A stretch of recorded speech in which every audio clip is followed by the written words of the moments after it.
Hello everybody, my name is Donnie Gully. Chances are you don't know me, but as a writer, I was told that if you can't get the reader's attention in the first paragraph or two, you might as well put your pencil down and give up. So this is a video, it's a little bit different, but just bear with me if you will. I want to talk to you about something real. That's why I'm in my car. I'm not in a venue, nice big fancy venue behind a pulpit. I'm in my car right now, and I want to talk to you about something very real. And I want to give you something to think about for this upcoming year of 2024. Recently, I made a call to a company that I contract with, and I was a little bit frustrated, okay? I had called 3 times, still didn't get any resolution to my problem. Been disconnected 1 time, so that's really frustrated. So the 4th time that I called, I was like, okay, Lord, you're gonna have to give me some peace here, calm me down here, because I don't want to take my frustrations out on anybody who don't deserve it. And so, guy answers the phone, we'll call him John. Very soft-spoken guy, and I tell John what's going on. I tell him, look, I've already called 3 times, been disconnected once. I'm not really happy about this, but I know it's not your fault. I just need your help to get this situated. A real nice guy. He started tapping through the system, and as I'm waiting, I said, so how was your Christmas? And his response jolted me. He said, it wasn't very good. I thought, oh my. I mean, I wonder, I started thinking the worst. I mean, did we lose a family member, or is what, I said, well, I'm sorry to hear that. And he said, well, I grew up in the foster care system, and this time of year is really lonely at times. And I said, oh, wow. Now, we'll pause there and realize that I'm currently on the board of CASA, Court-Appointed Special Advocates. If you don't know anything about CASA, look up your local CASA's website or the CASA of Texas website or wherever you live. CASA's everywhere. Court-Appointed Special Advocates, great program. I've really enjoyed being a part of this program for the past 4 years at least. And so we work with abused, neglected children. And so I said, wow. I said, let me tell you, I know somebody that's a very similar story.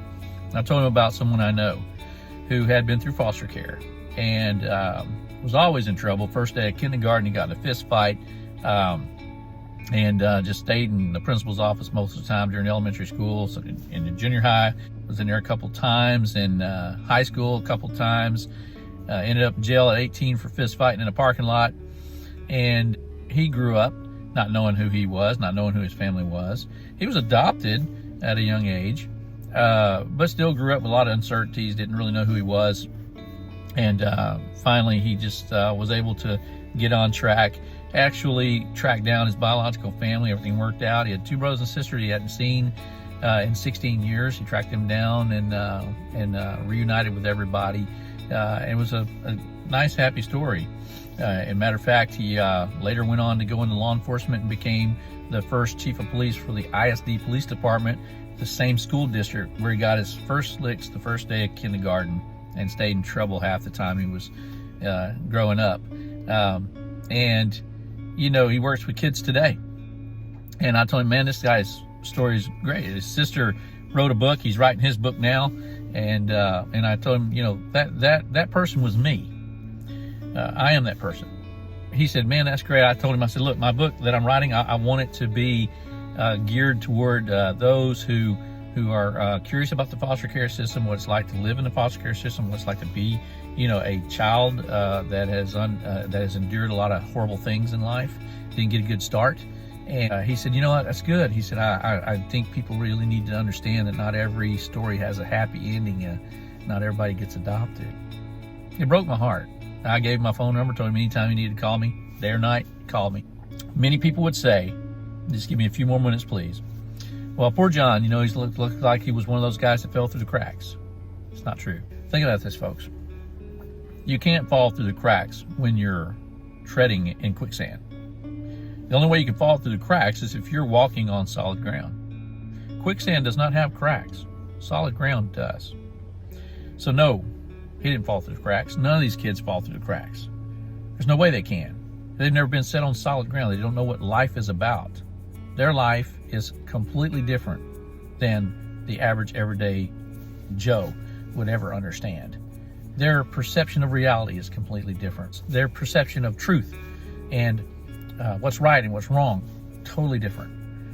Their world is totally different than the world that you may know.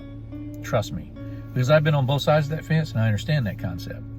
Now, for those of us who were treading quicksand and were lifted up out of that and set on solid ground to walk and learn what it's like to be happy and go on to make something of ourselves, or at least try, we can fall through the cracks. Just, that's very easy to do. Well, how do we do that? In my opinion, the way I would fall through the cracks is by not helping, by not doing anything, just even if it's something simple, to try to help these people. Volunteering, giving financially. COVID hit us really hard, hit everybody really hard. The CASA program is amazing, and I've been a part of the CASA program for 4 years or so. I'm on the board now of CASA, the Sabine Neches region, and we're working hard trying to help these children, these abused, neglected children. Here we are, closing that first day of 2024, and I'm thinking about everyone who's had a great time, everyone who's smiled and looked at each other in the face, the loved ones, family, friends, and I want you to think about those who didn't have anybody to smile at, those who thought, well, I wonder if things are going to be different this year. We don't think of that when we're in that position. My brother used to steal food to make sure I ate, from what I was told, and his situation was, I'm not worried about what's going to happen this year. I need to know what's going to happen in the next 5 minutes. Am I going to be eaten in the next 5 minutes? Am I going to be beat within an inch of my life in the next 5 minutes? And if that's the case, I need to look around and be diligent to see where, I can go in case something goes south. And where can I hide? Where can I hide my brothers and my sister? Horrible things that people go through, children especially, who need to be protected, who were born to be protected. They don't have any protection. There's nobody there to protect them. Everybody's out to exploit them, to abuse them, use them, and throw them away. They're sinking in quicksand, ladies and gentlemen. So for those of us who are on solid ground right now, walking around all these cracks that we say everybody's fell into, I think it's time we stop concentrating on the cracks and we start reaching into the quicksand and pulling some of these people out. So how can you do that? Contact your local CASA. Contact your local CASA organization and find out what you can do, even if it's just a little bit. Volunteering here and there, whatever you can do. Look up their website. There's got to be a local CASA somewhere near you. Reach down in that quicksand with me this year in 2024, and let's try to bring up as many as we can out of this mire.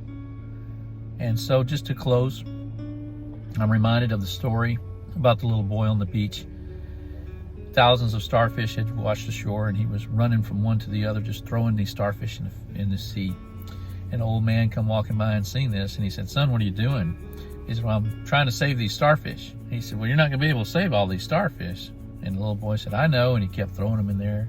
And the man says, "Well, what does it matter?" And the little boy stopped and turned to the man, and he held up the starfish in his hand, and he says, "It matters to this one."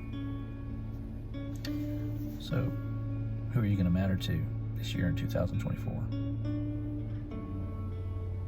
Think about that. God bless you. Thank you for sticking with me. And I hope you have a great year this year. I hope and pray that it's full of safety and prosperity and goodness. And, thanks for taking time to listen to me. God bless.